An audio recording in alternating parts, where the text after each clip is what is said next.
Tapi yang saya lihat ya pasti nanti akan ada perang lagi lah. Perang antara negara ini sama negara ini pasti akan ada. Kalau perang ketiga terjadi, perekonomian kita juga akan berantakan.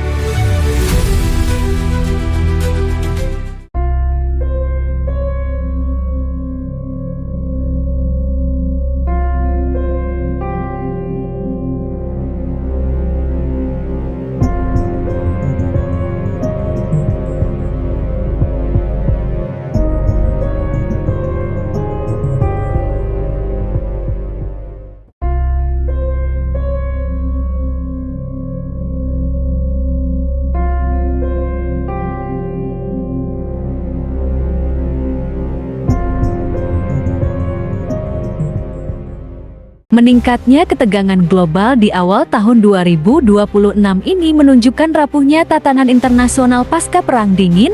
Sejumlah pengamat, politikus, dan pegiat hubungan internasional menilai dunia kini memasuki fase kritis. Lalu bagaimana tanggapan pakar spiritual Dayak, Nyai Dewi Rantian? Apakah Perang Dunia III akan pecah? Tabe selamat lingun alatai salam sahujud karendem malempang. Nakwan Parisimandiai yang menyukai banget nih YouTube-nya Dewi Rantian Intan. Sekarang saya lagi mau membahas masalah apa mungkin ya akan terjadi perang dunia ketiga. Jadi ini yang perlu kita obrolkan ya, seperti itu. Nyai, kemarin kan sejak Amerika menyerang Venezuela, dunia itu tidak baik-baik saja, Nyai. Banyak curigaan antara blok timur blok barat. Apa sih Nyai lihat? Apakah itu awalnya, Nyai? Sebenarnya itu adalah awal untuk terjadinya perang nanti. Jadi karena masing-masing kan sekarang dunia tuh nggak baik-baik aja semuanya kayak gitu. Bukan hanya untuk di Indonesia aja, di negara lain pun semua tidak baik-baik aja gitu loh. Karena kan perekonomiannya ini udah mungkin udah berantakan. Apakah ngaruh juga, Nyai, dari unsur tahun kuda api ini, Nyai?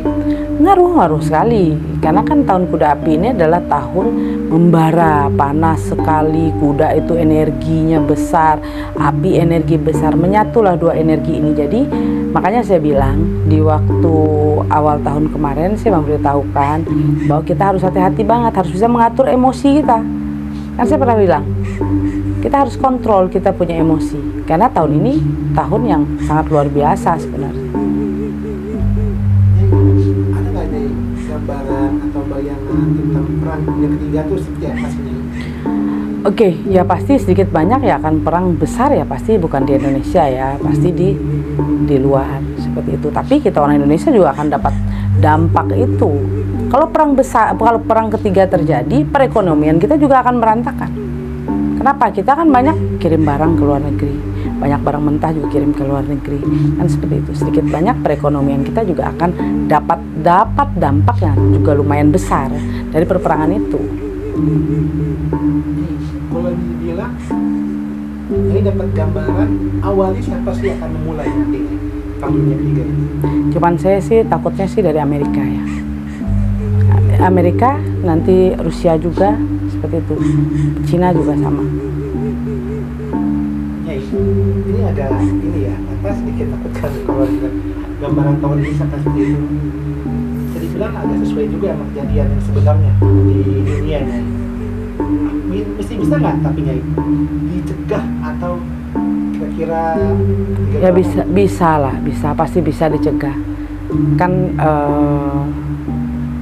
Pasti mereka juga berpikir dampak yang sangat besar ya untuk masyarakat negara mereka masing-masing kan seperti itu.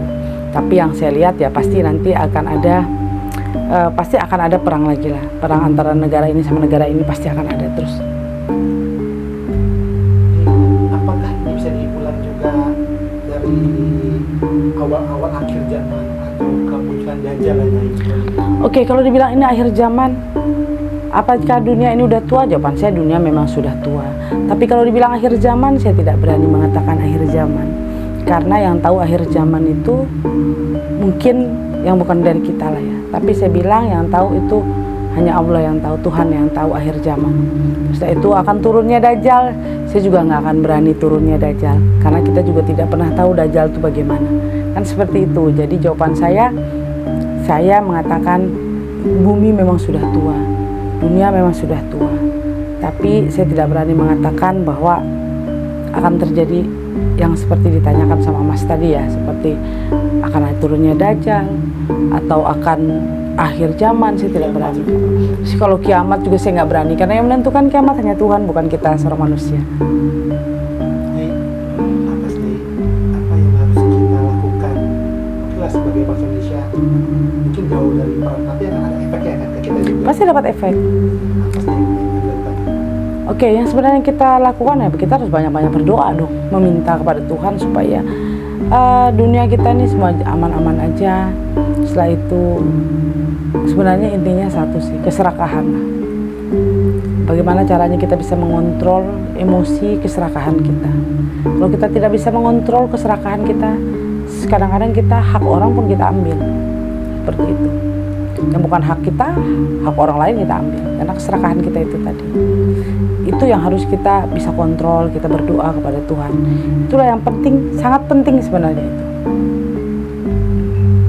Oke, sahabat-sahabat saya, ini yang saya obrolkan atau yang saya terawang, tapi saya berharap semoga ini musibah ini tidak terjadi, dan kita berdoa kepada Tuhan semoga kita diberkati, dijauhkan dari malapetaka, musibah, bencana, daripada kesialan-kesialan, dan kita diberkati. Semoga Tuhan memberkati kita, sehat, umur panjang, diberikan rezeki yang berlimpah.